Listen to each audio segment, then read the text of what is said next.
Pada tanggal 25 Agustus 2025, Ketua DPR Puan Maharani menanggapi demonstrasi besar-besaran di depan gedung DPR Senayan, Jakarta, yang berujung ricuh.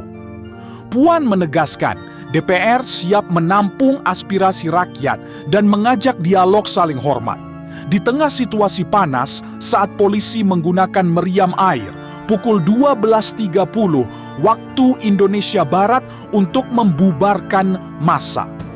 Pernyataannya diucapkan usai ia menerima penghargaan di Istana Kepresidenan. Kontras dengan kemarahan rakyat di jalanan. Demo ini mencerminkan ketidakpuasan mendalam terhadap kinerja DPR yang dianggap lamban menangani isu seperti kemiskinan, korupsi, dan ketimpangan ekonomi. Survei terbaru menunjukkan tingkat kepercayaan publik terhadap DPR di bawah 50%. Dan tanpa solusi konkret, eskalasi demo bisa mengguncang stabilitas politik dan ekonomi nasional, merugikan hingga miliaran rupiah akibat gangguan lalu lintas dan citra buruk di mata investor asing. Respons Puan terdengar menenangkan, tapi tanpa mekanisme jelas, risiko eskalasi tetap tinggi. Demo ini bukan sekadar luapan emosi, melainkan sinyal krisis kepercayaan. Kontras antara penghargaan elit dan kekacauan di jalanan memperlebar jurang antara rakyat dan pemerintah. Jika aspirasi diabaikan, seperti pada demo besar era reformasi 1998, ketegangan bisa memicu perpecahan sosial antara kubu pro dan anti pemerintah. Kekacauan seperti penutupan tol dan kerusakan infrastruktur juga menimbulkan kerugian ekonomi langsung, terutama di Jakarta sebagai pusat bisnis. Lebih jauh, polarisasi sosial dari berbagai kelompok, mahasiswa, buruh, hingga masyarakat umum bisa melemahkan persatuan nasional. Janji Puan berpotensi jadi angin surga jika tak diikuti tindakan konkret dalam waktu dekat. Karena rakyat kini lebih kritis dan cepat bereaksi melalui media sosial seperti X. Untuk menyelesaikan krisis ini secara pasti, DPR harus meluncurkan aplikasi aspirasi rakyat berbasis kecerdasan buatan AI, diperkuat dengan layar komunikasi interaktif di ruang sidang DPR. Berikut mekanismenya. 1. Aplikasi aspirasi rakyat. AI mengumpulkan keluhan dari media sosial seperti X dan laporan langsung via aplikasi. Merangkumnya dalam 24 jam menjadi laporan tematik, misalnya isu korupsi atau kemiskinan. Aplikasi ini gratis, ramah pengguna, dan bisa diakses di ponsel dengan internet minim, bahkan di pelosok Indonesia.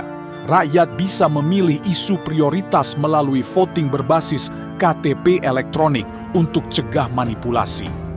2. Layar komunikasi interaktif. Di setiap sidang DPR, pasang layar besar yang menampilkan laporan AI secara real-time, termasuk jumlah suara rakyat per isu.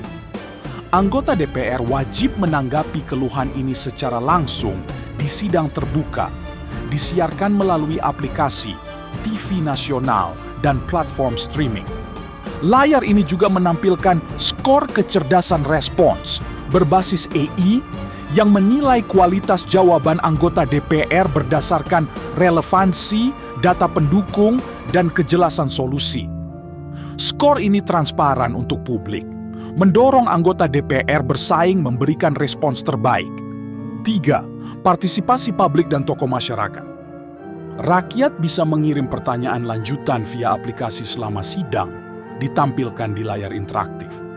Tokoh masyarakat independen, seperti akademisi atau aktivis, bertindak sebagai moderator untuk pastikan aspirasi dijawab dengan kebijakan konkret, seperti revisi undang-undang dalam 30 hari.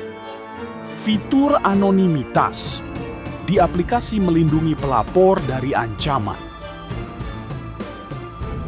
Transparansi dan akuntabilitas.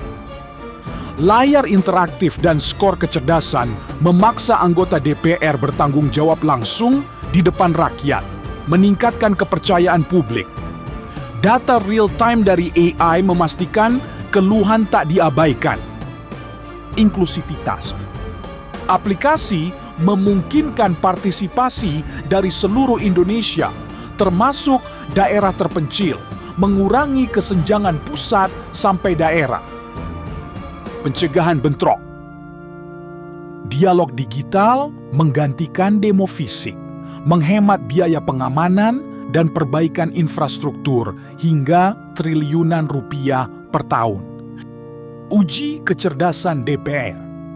Skor AI di layar interaktif mendorong anggota DPR meningkatkan kualitas respons, sekaligus memberi publik gambaran siapa wakil rakyat yang benar-benar bekerja. Bukti keberhasilan global. Negara seperti Estonia telah sukses dengan e-governance, meningkatkan partisipasi publik hingga 70%. Dengan adaptasi lokal, Indonesia bisa mencapai hasil serupa. Implementasi. Dalam 3 bulan, DPR bisa bekerja sama dengan Kementerian Kominfo dan startup teknologi untuk kembangkan aplikasi dan sistem AI. Layar interaktif dipasang di ruang sidang dengan biaya minim dibandingkan kerugian demo. Kampanye nasional via media sosial dan TV edukasi rakyat, cara pakai aplikasi. Uji coba dilakukan di sidang DPR bulan pertama dengan evaluasi publik setiap 3 bulan. Dampak jangka panjang. Solusi ini akan meredam konflik seperti demo 25 Agustus, memulihkan kepercayaan publik, dan memperkuat demokrasi digital. Ekonomi terlindungi dari gangguan demo dan citra Indonesia sebagai negara inovatif meningkat di mata dunia. Dengan layar komunikasi interaktif, DPR tak hanya jadi lembaga legislatif, tapi juga panggung akuntabilitas yang membuat rakyat merasa didengar, sekaligus mendorong anggota DPR tampil lebih cerdas dan responsif.